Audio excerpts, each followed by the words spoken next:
semuanya, perkenalkan nama aku Rahel Melania Gabriela Karundeng. Di sini aku akan membahas tentang ras, agama, dan entitas dari pengantar sosio.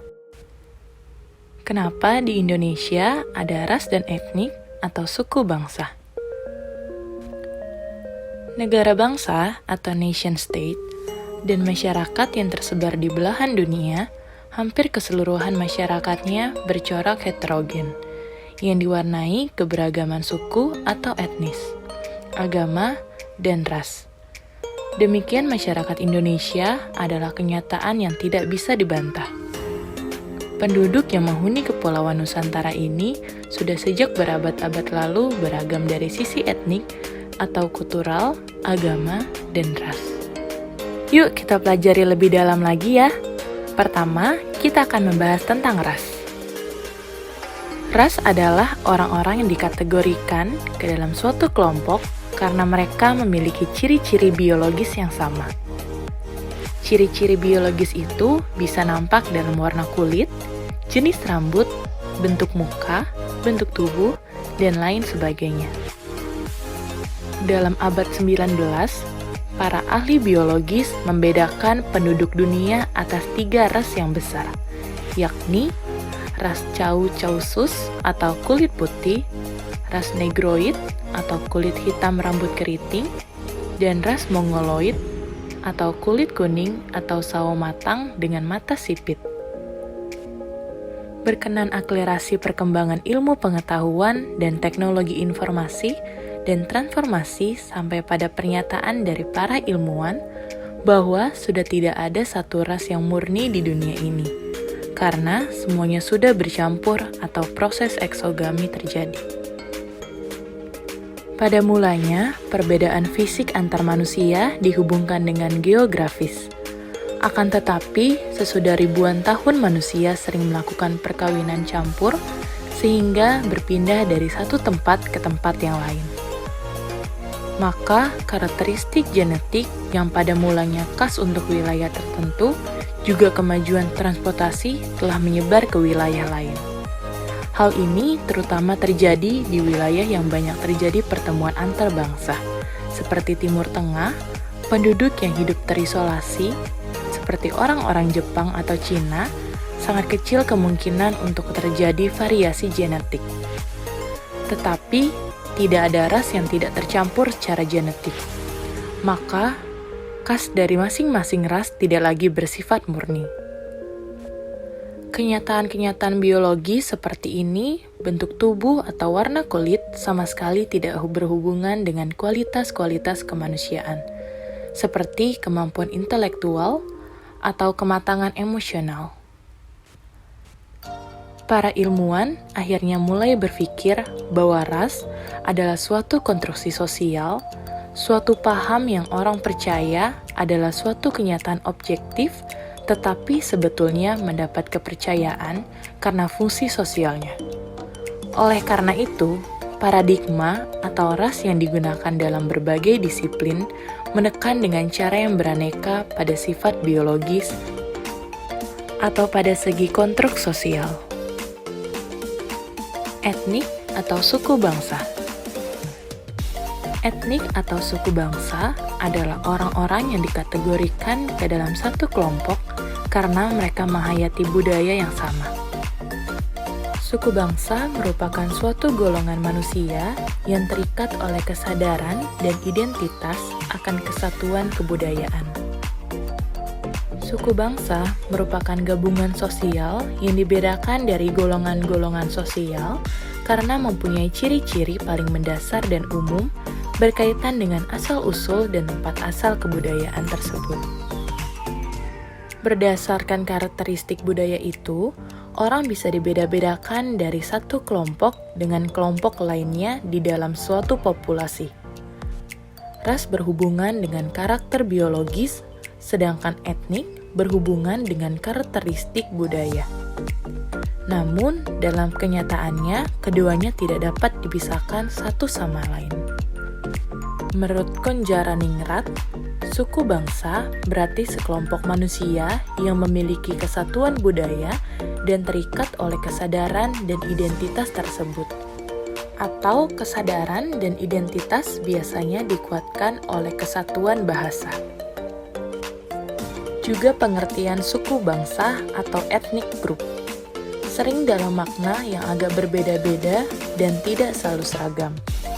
Hal ini disebabkan karena pengertian suku bangsa atau ethnic group penggunaannya dalam pengelompokan sejumlah orang yang menggunakan kebudayaan sebagai faktor utama yang mendasarinya.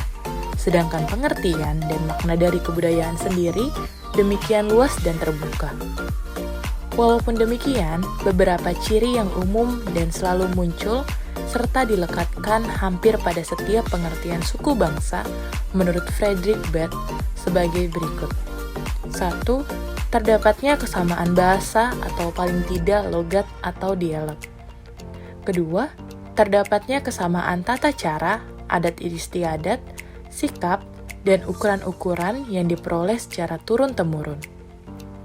Kesamaan atau kesatuan wilayah yang ditempati atau paling tidak mereka mempunyai wilayah asal yang sama. Suatu masyarakat yang memiliki struktur atau heterogen seperti Indonesia, terdapat ratusan suku beserta sub-etniknya yang menyebar di berbagai kepulauan. Di sini, kamu bisa langsung cek di media sosial kamu ya untuk lebih lengkapnya. Kelompok minoritas. Kelompok minoritas adalah orang-orang yang dapat dikategorikan ke dalam kelompok-kelompok tertentu karena karakteristik fisik atau budaya, namun yang tidak memperoleh keuntungan sosial karena memiliki karakteristik tersebut. Kelompok minoritas dapat bermacam-macam, seperti orang cacat, suku-suku yang terbelakang, atau siapa saja yang tidak menikmati keuntungan dari keberadaannya sebagai anggota kelompok tertentu itu. Terdapat 3 ciri dari kelompok minoritas. Yang pertama, kelompok minoritas memiliki identitas yang khusus. Hal ini dapat dilihat dari kesadaran diri mereka sebagai satu kelompok tersendiri, sehingga mereka menyebut dirinya kami, dan menyebut kelompok lain dengan mereka. Contoh kelompok minoritas Kristen di Indonesia, kelompok minoritas suku Dayak di Kalimantan, atau suku-suku asli di Lembah Beliam di Irian Jaya. Ras dan suku ini dapat bertahan dari generasi ke generasi karena seringkali perkawinan terjadi hanya di antara mereka sendiri atau endogami. Yang kedua, kelompok minoritas bersifat subordinasi terhadap kelompok yang lebih besar. Seringkali kelompok ini tidak mempunyai kekuasaan atau memiliki penghasilan yang kurang atau pendidikan yang lebih rendah dari kelompok mayoritas. Namun, ketidakkeberuntungan ini berbeda dari satu kelompok minoritas ke kelompok minoritas yang lain. Contoh, ada anggota kelompok minoritas yang lebih berkuasa atau lebih kaya daripada kelompok mayoritas. Yang ketiga, kelompok minoritas biasanya dikaitkan dengan jumlah mereka yang lebih sedikit dibandingkan dengan kelompok mayoritas. Tetapi, subordinasi terhadap kelompok mayoritas sama sekali tidak didasarkan oleh jumlah yang kecil, melainkan karena mereka mempunyai asal kekuasaan atau penghasilan yang kurang. Contoh orang Yahudi di Amerika, berjumlah kecil, namun lobi mereka cukup kuat di Kongres, karena kebanyakan dari mereka adalah orang kaya. Dalam arti tertentu, kelompok Tionghoa di Indonesia tidak dapat dianggap kelompok minoritas, karena sering mereka di bidang tertentu lebih berkuasa dari kelompok mayoritas lainnya. Prejudice. Apa sih prejudice? Prejudice adalah suatu sikap yang didasarkan pada generalisasi yang tidak berdasar mengenai kelompok atau suku bangsa tertentu. Prejudice bisa diarahkan kepada kelompok orang dari kelas sosial, ras, suku bangsa tertentu. Dalam prejudice terdapat unsur di mana orang bersikap negatif atau positif tentang kelompok orang tanpa dasar pengetahuan yang memadai mengenai orang-orang yang berada di dalam kategori itu. Misalnya, mengatakan bahwa orang irian itu mudah tersinggung. Ini adalah suatu prejudice, karena penilaian itu tidak didasarkan atas pengetahuan yang memadai tentang orang irian. Pada umumnya, kita memiliki prejudice yang positif terhadap orang-orang yang mempunyai banyak kesamaan dengan kelompok kita, dan prejudice negatif terhadap kelompok yang berbeda dari kelompok kita. Stereotype, sejenis prejudice di mana orang memberikan suatu kategori tertentu kepada sekelompok orang lain, walaupun dalam kenyataannya kategori dimaksud tidak sesuai dengan kenyataannya. Oleh karena stereotype melibatkan perasaan terlepas suka atau tidak terhadap anggota outgroup, maka sulit untuk mengubah meskipun dalam kenyataan penilaian seperti itu tidak benar. Contoh, banyak orang menilai bahwa orang miskin sebagai orang yang malas atau blaming the victim. Hal itu kadang-kadang tidak benar, karena ada banyak orang miskin bekerja keras namun kurang beruntung. Juga banyak suku lain yang menganggap orang Batak kasar, tetapi hal itu tidak benar, karena banyak orang Batak yang berperilaku lembut. Rasisme. Rasisme adalah bentuk prejudice yang sangat kuat dan berbahaya, karena percaya bahwa ras atau suku tertentu sejak awal mula superior atau inferior terhadap ras atau suku lainnya. Rasisme lebih dari etnosentrisme, karena dalam etnosentrisme, individu hanya menganggap bahwa kebudayaan sendiri lebih baik daripada kebudayaan orang lain. Sedangkan rasisme menganggap justru suku tertentu yang memang pada dasarnya lebih rendah atau lebih tinggi dari suku lainnya.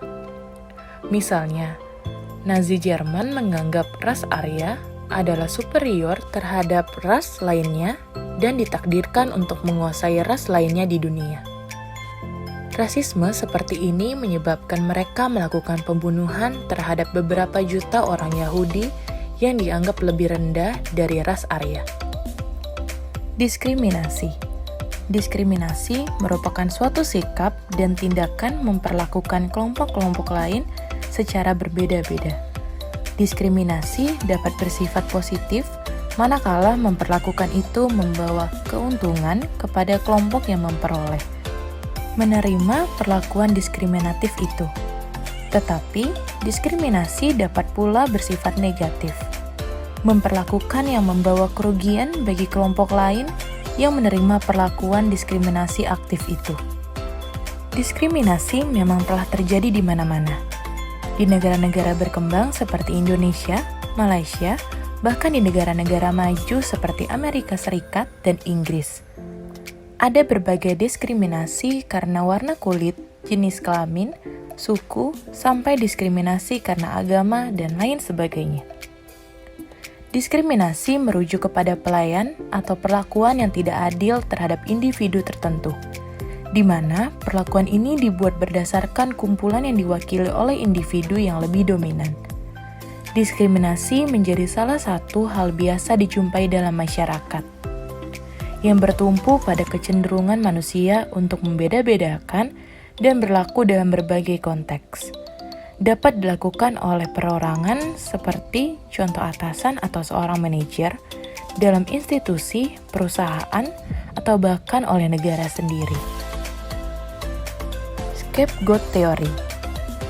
Rasionalisasi agresi atau disebut scapegoat dengan teori kambing hitam.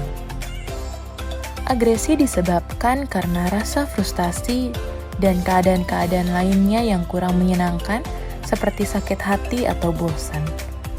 Seorang individu yang frustasi mempunyai kecenderungan untuk menghantam penyebab rasa frustasinya. Tetapi, seringkali penyebab frustasi tersebut tidak jelas atau terlalu sulit dihadapinya. Sebagai contoh, seandainya angka pengangguran tinggi, seorang pengangguran yang frustasi tidak mungkin minta pertanggungjawab sistem perekonomian atas penganggurannya. Dalam hal ini, sistem terlampau abstrak. Akan lebih mudah baginya untuk mencari kambing hitam. Maksud dari rasionalisasi agresi atau kambing hitam adalah kecenderungan seorang individu untuk memindahkan agresinya pada suatu kelompok yang ada relatif tidak mempunyai kekuasaan dan kurang disenangi. Demikian juga di masyarakat manakala terjadi krisis sosial. Mencari kambing hitam untuk melampiaskan kondisi yang dialami. Umumnya terhadap kelompok minoritas yang tidak mempunyai akses politik. Pola interaksi mayoritas dan minoritas. Hampir semua kelompok minoritas menduduki posisi tertentu di dalam stratifikasi sosial. Tetapi, pola interaksi antara kelompok mayoritas dan minoritas bisa tampak dalam berbagai kemungkinan. Berikut 3 penjelasan.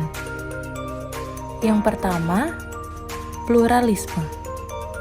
Pluralisme adalah suatu keadaan di mana struktur masyarakat yang horizontal, di mana semua kelompok ras dan etnik memiliki status sosial yang sama walaupun mereka masih mempertahankan perbedaannya, atau nilai, norma, adat istiadatnya.